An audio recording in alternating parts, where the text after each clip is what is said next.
और चलिए अब बात महाराष्ट्र की करते हैं। महाराष्ट्र सीएम को लेकर सूत्रों के हवाले से इस वक्त की बहुत बड़ी खबर आ रही है।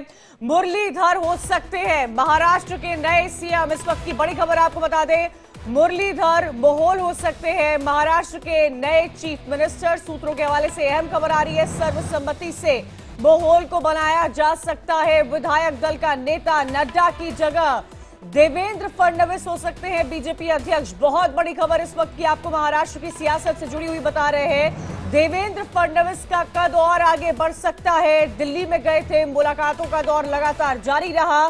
कश्मकश में थे कि आखिर महाराष्ट्र में नए सीएम किसको बनाया जाए। कई दौरों की ये मुलाकात होती रही। शिंदे ने अपना बयान प्रेस कॉन्फ्रेंस के जरिए क्लियर कर दिया था, लेकिन अब जो सबसे बड़ा अपडेट है वो ये आ रहा है कि जेपी नड्डा की जगह ले सकते हैं महाराष्ट्र के पूर्व सीएम देवेंद्र फडणवीस। बीजेपी अध्यक्ष बन सकते हैं और मुरलीधर के अलावा और भी कई चेहरे हैं जिस पर इस वक्त चर्चा हो रही है। सूत्रों के हवाले से अहम खबर आपको बता रहे हैं। जो नाम सामने आ रहे हैं उसमें चंद्रकांत दादा पाटिल का भी नाम सामने आ रहा है। आशीष शेलार, चंद्रशेखर बावनकुले के नामों पर भी लगातार चर्चा हो रही है। एक के बाद एक कई तस्वीरें भी आपको दिखा रहे हैं। तस्वीरों को देखिए, क्योंकि सूत्रों के हवाले से यही खबर आ रही है कि इन्हीं में से कोई नया महाराष्ट्र का मुख्यमंत्री हो सकता है। सवाल लगातार देवेंद्र फडणवीस की पर किए जा रहे थे कि क्या वो अगले महाराष्ट्र के सीएम हो सकते हैं, लेकिन अब जो बड़ा अपडेट महाराष्ट्र की सियासत से जुड़ा हुआ आ रहा है वो ये आ रहा है कि देवेंद्र फडणवीस, जो कि महाराष्ट्र के पूर्व मुख्यमंत्री रह चुके हैं, उनको बीजेपी अध्यक्ष बनाया जा सकता है। जेपी नड्डा की जगह दी जा सकती है उनको। और साथ ही साथ मुरलीधर के अलावा और कई चेहरे हैं जो सीएम की रेस में इस वक्त दौड़ते हुए नजर आ रहे हैं। चंद्रकांत दादा पाटिल, आशीष शेलार, चंद्रशेखर बावनकुले, इन तमाम नामों पर चर्चा हो रही है। आप देखिए, नतीजे आ चुके हैं, 6 दिन हो गया है, लेकिन अब तक महाराष्ट्र में सरकार का गठन नहीं हो पाया है और इसी को लेकर लगातार कई सारी बातें सामने निकल कर आ रही है। क्या पद मिलेगा, किसे क्या पद मिलेगा, इसको लेकर चर्चा हो रही है। नई सरकार बनाने को लेकर क्या पेच फंसा हुआ है, ये भी बड़ा सवाल है, क्योंकि 6 दिन का वक्त हो चुका है। महायुति सरकार में सीएम पद के बदले क्या एकनाथ शिंदे को क्या मिलता है, कोई मंत्रालय मिलता है, कोई बड़ा पद मिलता है, ये लगातार सवाल किए जा रहे थे। लेकिन उसकी दूसरी अगर तस्वीर महाराष्ट्र की देखी जाए तो कई ऐसे नाम हैं जो महाराष्ट्र में सामने आ रहे हैं। और सबसे बड़ा अपडेट तो ये है कि देवेंद्र फडणवीस की जगह अब जो पहले देवेंद्र फडणवीस पूर्व सीएम थे वो अब बीजेपी के अध्यक्ष बनाए जा सकते हैं। ज्यादा जानकारी दे रहे हैं हमसे हमारे संवाददाता अभिषेक जो जुड़े हुए हैं। अभिषेक, बहुत बड़े ये 2 अपडेट्स हैं, इनको लाइटली बिल्कुल भी नहीं लिया जा सकता है। देवेंद्र फडणवीस आते हैं, दिल्ली में मुलाकातों का दौर चलता है, मंथन होता है। अगर उनको अध्यक्ष पद दे दिया जाए तो इससे बड़ा कद उनके लिए क्या होगा। काफी मेहनत उन्होंने महाराष्ट्र में की है और आज से ही नहीं, काफी लंबे समय से की है। आरएसएस की भी अच्छी खासी बैकिंग रही है। क्या लगता है? बिल्कुल। और देखिए, इसके पीछे का कारण यह भी होता है कि जो बड़े नेता होते हैं, यानी किसी भी राज्य में या फिर केंद्र के हिसाब से, तो उस हिसाब से बीजेपी की हमेशा कोशिश ये रही है कि उन नेताओं को आगे ले जाया जाए, आगे ले जाकर उन्हें उनका अलग जगह प्रयोग किया जाए, अलग जगह यूज किया जाए, ताकि वह देश के लिए और अच्छा काम कर सकें। और यही कारण है कि वह नहीं चाहते हैं कि महाराष्ट्र में या फिर कहीं इसी स्टेट में एक रहें और उस हिसाब से काम करते रहे। यही कारण है कि देवेंद्र फडणवीस के लिए देखिए, पिछले साल से लगातार एक खबरें आ रही थी कि उनको केंद्र में लगातार बुलाया जा रहा है। हालांकि देवेंद्र फडणवीस जाने के इच्छुक नहीं थे। वह इस बात को लेकर लगातार कह रहे थे कि महाराष्ट्र में ही रहना चाहते हैं, वो महाराष्ट्र में वो राजनीति करना चाहते हैं। लेकिन कई बार उन्हें ऑफर दिया गया केंद्र को लेकर, लेकिन चूंकि अब बात आखिर फैसले लेने की है कि महाराष्ट्र में चूंकि या तो उन्हें सीएम बनाया जाए या तो उन्हें केंद्र में लाया जाए। और यही कारण है कि अब लग रहा है कि फैसला होता हुआ दिखाई पड़ रहा है, क्योंकि इतना समय लग रहा है। इसका मतलब साफ समझिए कि महाराष्ट्र में बहुमत की सरकार आ चुकी है। बहुमत सरकार आने के बाद अगर सरकार अब तक शपथ समारोह नहीं हो पा रहा है, इसके पीछे के 2 बड़े कारण है। एक तो एकनाथ शिंदे हैं,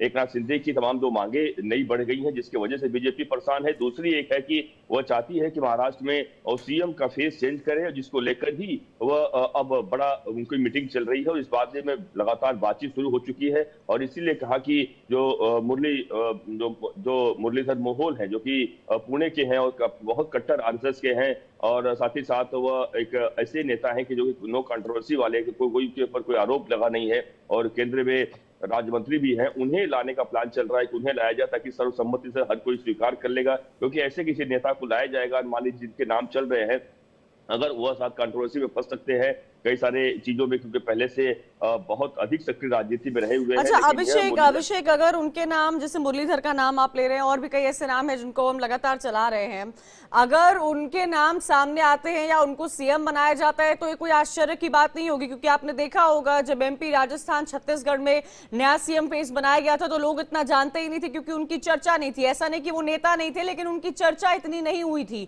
तो बीजेपी के लिए कोई ऐसे चेहरे को सीएम बना देना जिसकी ज्यादा चर्चा पहले नहीं हुई है, ये कोई बड़ी बात नहीं है। अब ये आम ट्रेंड बन गया है। लेकिन इन सब के बीच में क्या शिंदे, जिन्होंने प्रेस कॉन्फ्रेंस की थी, जो अपने गांव चले गए हैं, क्या उनको जो उनकी मांग की जा रही है वो उनको मिल पाएगा?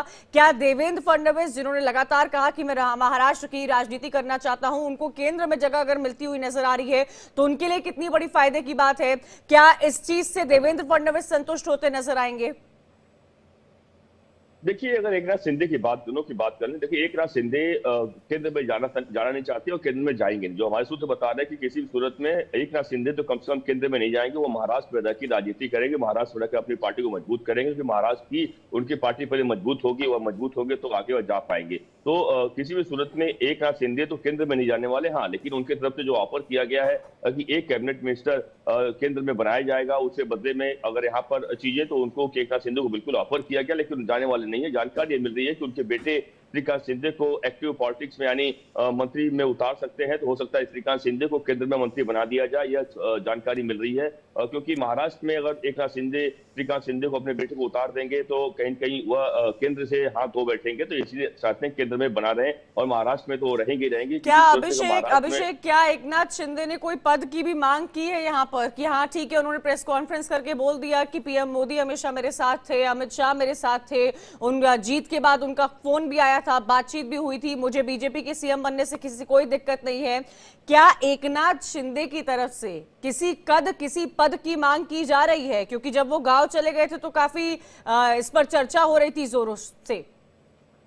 बिल्कुल, देखिए जब गांव में यानी अपने सतारा जो उनका मूल गांव है जहां पर वो गए हुए हैं, और इसके बाद से देखिए चर्चा बिल्कुल इस बात को लेकर हो रही है, और जानकारी भी है। और इसमें सूत्र जो बता रहे हैं कि एकनाथ शिंदे की कई सारी मांगे आ गई हैं, और इसी वजह से बीजेपी कहीं कहीं अब इसमें समय लगा रही है। और इसी कारण है देखिए कि जो शपथ समारोह हो सकता है कि आगे चल जाए, यह भी बात लगातार सामने आ रही है कि बीजेपी कोई बहुत जल्दबाजी के मूड में दिखाई नहीं पड़ रही है। क्योंकि उनके पास देखिए कई सारे बड़े ऑप्शन हैं। अगर एकनाथ शिंदे मान लीजिए अगर नहीं मानते हैं, या उनकी तमाम ऐसी शर्तें होती जो नहीं आता है, तो उसके हिसाब से उनके पास अजीत पवार का दूसरा ऑप्शन है। अजीत पवार के साथ वो सरकार महाराष्ट्र बना लेंगे। इसको लेकर भी लगातार चर्चा चल रही है। क्योंकि एक बात तो साफ है, जहां तक आपने मांगों की बात की है, बिल्कुल एकनाथ शिंदे की कई सारी मांगे हैं। वो चाहते हैं, उनकी भले ही वो नाक खुल के बोल रहे हैं कि उनकी इच्छा है कि उन्हें सीएम बनाया जाए, इस बात को लेकर उनकी इच्छा है। लेकिन हाँ, उसके बाद अगर नहीं होता है तो कम से कम उन्हें भारी भरकम मंत्रालय दिया जाए। मंत्रालय का नाम है गृह मंत्रालय। गृह मंत्रालय एक हैवी वेट मंत्रालय होता है, जिसको लेकर वह मांग लगातार अपने मांग पर अड़े हुए हैं कि कम से कम उन्हें गृह मंत्रालय दिया जाए, तो वह महाराष्ट्र सरकार में शामिल भी हो जाएंगे और उप मुख्यमंत्री के पद पर बने रहेंगे, ताकि एक हैवी वेट मिनिस्टर के तौर पर वह काम करते रहेंगे। उतना ही नहीं, बल्कि अर्बन डेवलपमेंट, पीडब्ल्यूडी ऐसे डिपार्टमेंट जो है, वह डिपार्टमेंट की मांग वो कर रहे हैं। तो गृह मंत्री देखिए, और सब तो जो बीजेपी सूत्र बता रहे हैं कि उनकी तरफ से दे दिया जाएगा, लेकिन गृह मंत्रालय को लेकर पेच फंसा हुआ है, और उसको लेकर एकनाथ शिंदे अड़े हुए हैं। गृह मंत्रालय ही चाहिए, तो गृह मंत्रालय नहीं मिलेगा तो वह सरकार में भी शामिल नहीं होना चाहेंगे, शायद आने वाले समय हो सकता है। तो यह लगातार खबरें यार, देखिए उनके नेता जो एकनाथ शिंदे के ही पार्टी के नेता हैं, वो लगातार इस खबर को हवा दे रहे हैं कि एकनाथ शिंदे बड़ा फैसला ले सकते हैं। और बताया जा रहा है कि आज एकनाथ शिंदे बड़ा फैसला ले सकते हैं। वह फैसला क्या होगा, देखिए आपको पता है 2.5 साल पहले बड़ा फैसला ले चुके हैं उनके। अब अगर वह बीजेपी से अलग थलग पड़ते हैं तो जाहिर सी बात है एकनाथ शिंदे की। अच्छा अभिषेक, कल अजीत पवार ने सोशल मीडिया एक्स पर तस्वीर भी शेयर की थी, जिसमें वो नजर आ रहे थे, एकनाथ शिंदे थे, देवेंद्र फडणवीस थे, अमित शाह थे, बीजेपी नड्डा थे। काफी देर तक चर्चा चली, नाम पर भी मोहर इंटरनल मीटिंग में तो लगी गई होगी। लेकिन क्या ये कहा जाए कि बीजेपी थोड़ी वेट एंड वॉच की स्थिति में है? क्या किसी मराठा समुदाय के व्यक्ति और व्यक्तित्व को सीएम पद देना चाहती है? और यही बिल्कुल यही कारण है कि जो हम पहले बात कर रहे थे मुरलीधर मोहोल का, ये मराठा नेता है और बड़े अच्छे नेता कहे जाते हैं। और जिसे बताया कोई कंट्रोवर्सी में नहीं है। तो यही कारण है कि मुरलीधर मोहोल के ऊपर चर्चा शुरू हो चुकी है। कुछ नाम ऐसे हैं, चंद्रकांत पाटिल की बात कर रहे हैं और आशीष लाल की बात कर रहे हैं, यह दोनों भी मराठा नेता हैं। तो इनके ऊपर भी मुहर लग सकती है। देखिए, यह आपको पता है कि कई बार हमने देखा है अब तक का, जो अगर बीजेपी के इतिहास देखें उसमें अगर हम मोदी और अमित शाह का नाम ले, तो यह ऐसे नाम लेकर आते हैं शायद उसके बारे में कोई चर्चा ही नहीं करता है जिस नामों को लेकर हम बात करते हैं। लेकिन हाँ, कई बार ऐसा होता है कि देखिए हमारे सूत्र बता रहे हैं कि मुरलीधर मोहोल के ऊपर लगभग मुहर लग चुकी है। हो सकता है कि उन्हें सीएम बना दिया जाए, क्योंकि अब जिस स्थिति में इतना देरी हो रहा है, इसका मतलब साफ है कि बीजेपी अगर जो तमाम डिमांड चल रही है अगर उसमें मराठा को नाराज करेगी, क्योंकि मराठा का आंदोलन देखिए बड़े लेवल पर चल रहा है और देवेंद्र फडणवीस के खिलाफ कौन सा आंदोलन चला है बल्कि खुल के महाराष्ट्र में। तो इसे स्थिति में देवेंद्र फडणवीस, क्योंकि महाराष्ट्र बता दो मराठा जो वोटर्स हैं, माफ कीजिएगा, जो ब्राह्मण वोटर है और वह सिर्फ 8% है। समझिए कि जहां पर आप करीबन 13 करोड़ की आबादी है महाराष्ट्र की, उसमें से 8% आबादी को अगर आप खुश करना चाहते हैं और जो 32% मराठा वोटर है और 38% ओबीसी वोटर है उनको नाराज करेंगे तो कहीं दिक्कत हो सकती है। यही कारण है कि अमित शाह ने विनोद तावड़े से लेकर एकनाथ शिंदे से लेकर सभी लोगों से वो मिलकर उन्होंने समझा है कि मराठाओं को अगर हम नहीं बनाएंगे सीएम तो उसका क्या असर पड़ सकता है। इसके लिए ही इस बात पर लगातार अब जोर पकड़ने लगी है कि महाराष्ट्र में यह जो फैक्टर है क्योंकि देखिए प्रचंड बहुमत के साथ जीत दर्ज की है इस महायुति ने और देखना दिलचस्प होगा। सवाल ये भी उठ रहे हैं कि इतना समय क्यों लग रहा है, लेकिन कहीं ना कहीं ये कहा जा रहा है कि आने वाले वक्त में किसी भी समय बीजेपी की तरफ से, महायुति की तरफ से, विधायक दल की तरफ से नाम का ऐलान हो सकता है और ये बताया जा सकता है कि महाराष्ट्र के अगले मुख्यमंत्री कौन होंगे। बहुत बहुत शुक्रिया अभिषेक जानकारी देने के लिए। आगे बढ़ते हैं और अब बात करते हैं संभल की।